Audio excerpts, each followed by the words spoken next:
다섯 번째, 타협은 없다. 명령대로 예배하라. 이쯤 되니까 바로가 모세에게 그럽니다. 야, 이거 안 되겠다. 제사할 수 있게 해줄게. 그 대신 여기서 해. 그랬더니 모세가 대답합니다. 부당합니다. 쉽게 말하면 말도 안 되는 소리 하지 마세요. 이 땅에서 제사를 드리면 애굽 사람들이 우리를 가만둘 것 같습니까? 애굽 사람들은 동물을 신성시하잖아요. 이제 뒤에 또 나오겠지만 소를 특히 신성시하거든요. 그래서 아론이 황금 송아지 만들고 막 그러잖아요. 이 소를 우상시하는 사람들 앞에서 이스라엘 백성이 소를 잡아서 제사를 드리면 그 사람들이 가만두겠냐고요. 돌로 칠 거다. 말도 안 되는 소리 하지 말아라. 그러니까 뭐라고 해요? 그러면 가기는 가는데 너무 멀리는 가지 마라. 이렇게 타협안을 제시합니다. 그러자 모세가 뭐라고 합니까? 그것도 안 됩니다. 우리는 하나님의 명령대로 할 겁니다. 타협하려고 하지 말아라. 이렇게 얘기합니다. 27절 보세요. 우리가 사흘길쯤 광야로 들어가서 우리 하나님 여호와께 제사를 드리되 우리에게 명령하시는 대로 하려 하나이다. 이렇게 말합니다. 우리는 하나님의 명령을 따라 예배를 드려야지 바로가 타협안을 제시했다고 해서 거기 타협할 수는 없는 거죠. 파리지왕은요, 애굽의 술사들도 흉내조차 내지를 못했어요. 바로가 심각하게 받아들여서 타협안을 제시를 하지만 용납 못해요. 특히 하나님께 예배하는 일에 있어서는 절대 용납 못한다. 저와 여러분도 마찬가지입니다. 다른 거는 혹시 모르지만 하나님께 예배하는 일만큼은 절대로 양보하지 마시기를 바랍니다. 하나님이 우리의 예배를 받으시기 위해서 우리를 구원했는데 이스라엘 백성을 애굽에서 왜 구원하려고 하신다고요? 하나님이 제대로 된 예배를 받으시려고. 애굽에서는 예배를 드리려고도 안 했고 드릴 수도 없고 우상들을 섬기며 애굽 사람과 함께 살았는데 어떻게 그게 돼요? 그러니까 이스라엘 백성을 구원하여서 광야로 데려가서 시내산으로 데려가서 제대로 된 예배를 받으시려고 이스라엘 백성을 구원하는 거예요. 그래서 애굽으로부터의 구원이며 시내산 의로의 구원, 즉 죄로부터의 구원이며 예배자로의 구원이에요.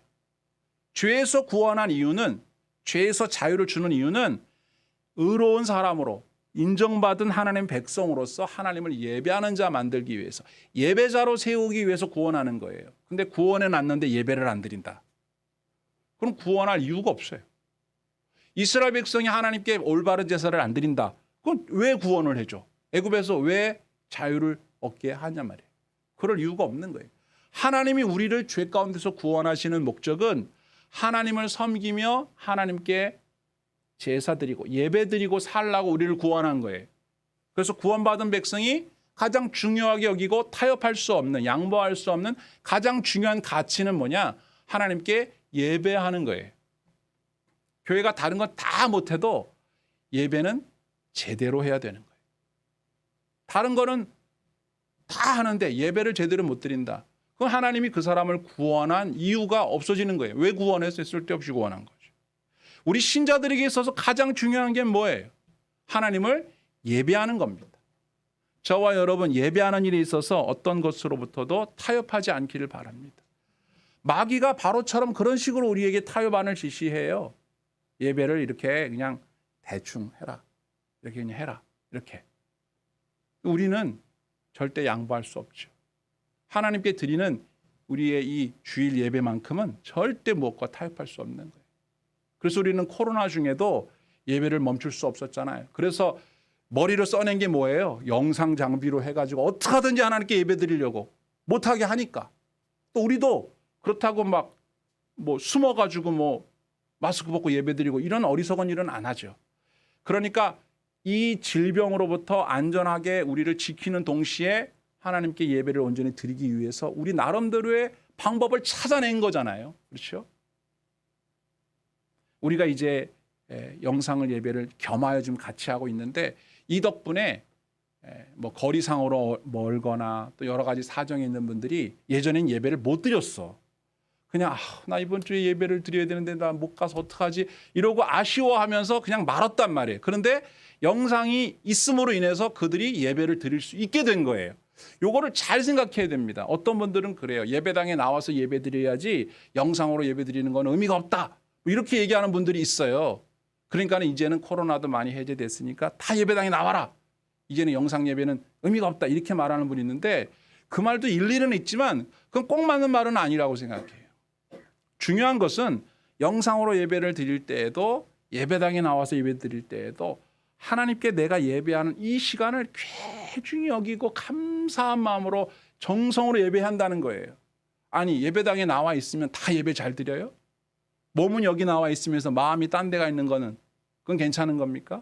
그건 아니에요. 예배당에 나와 있어도 마음이 딴 데가 있으면 그건 온전한 예배가 아니죠. 그거야말로 타협하는 거죠. 몸만 나가 있으니까. 그러나 영상 앞에 앉아 있다 하더라도 이 사정을 주님이 아시잖아요. 이럴 수밖에 없는 것을. 그래서 하나님이 이 예배를 받으시도록 마음을 정성을 다해서 하나님께 예배를 드린다면 그것을 하나님이 기뻐 받으시죠. 아유 뭐 오늘 예배당도 못 나가는데 그냥 지나가자. 그냥 넘어가자. 그럴 수가 없다 이 말이에요. 우리가 예배당에 나오지 않았다고 해서 가정에서 예배드린다고 해서 또는 일터에서 예배드린다고 해서 보는 사람이 없다고 해서 나 혼자 영상 앞에 있다고 해서 대충 아무렇게나 막 예배도 집중하지 않고 말씀도 집중하여 듣지 않고 찬송 부를 때도 부르지도 않고 신앙 고백하는데도 따라하지도 않고 딴짓하고 뭐 막 이렇게 자세도 막 이렇게 아무렇게나 하면서 난 예배 드렸다. 하나님이 그거 모르시겠어요? 하나님께 예배하는 그 사람의 마음이 그 어떤 것으로도 빼앗기지 않겠다는 마음을 가지고 예배드리는 게 중요한 거지 영상으로 했느냐 예배당에 나왔느냐 이게 중요한 게 아니다 이 말이에요.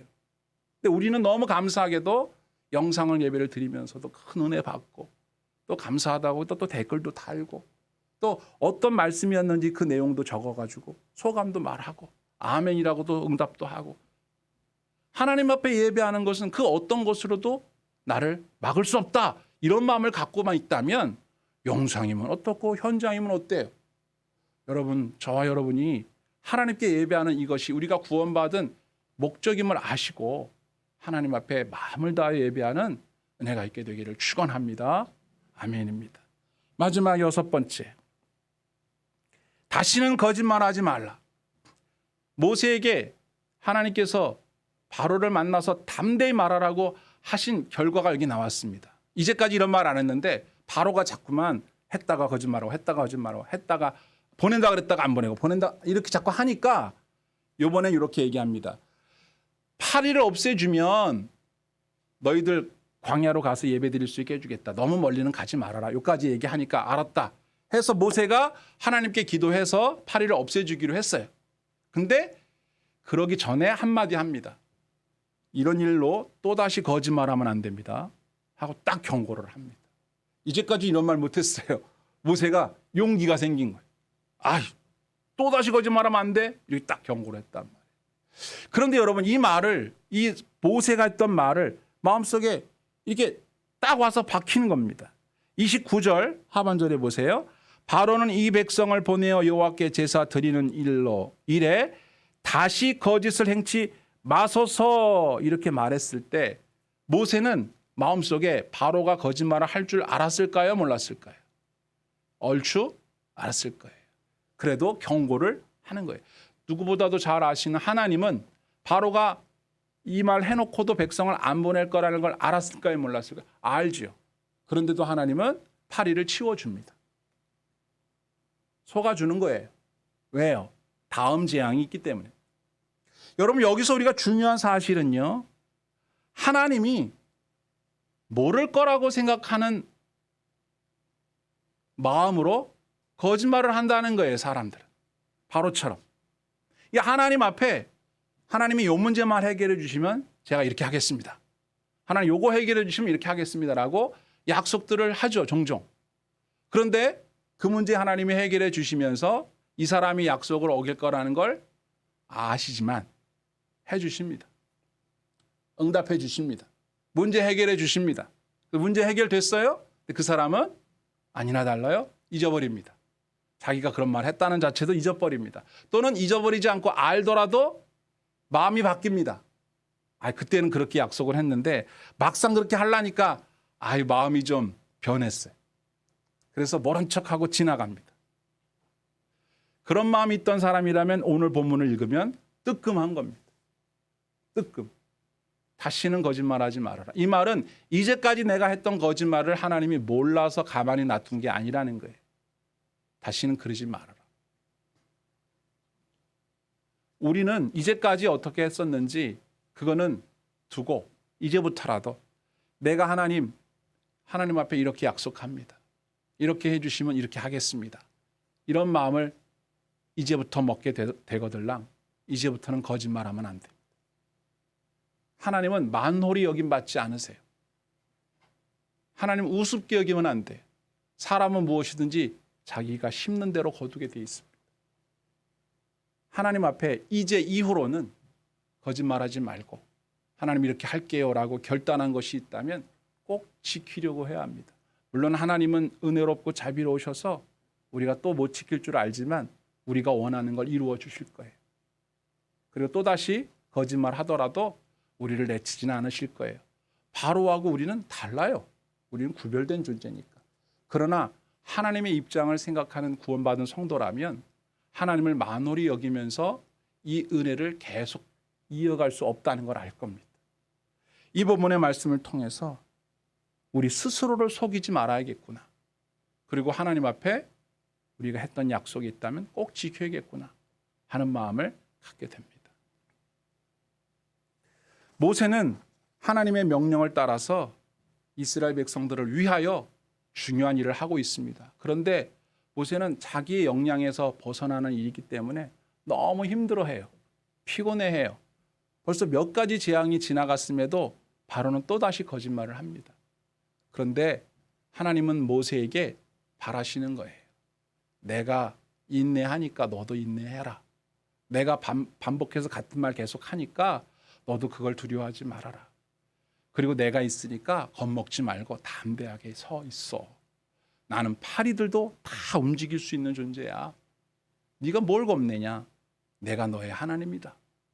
그리고 네가 이제까지 살아왔던 삶보다 남아있는 삶 속에서 하나님이 보여주시는 놀라운 기적들을 보게 될 거다 말씀하시는 거예요.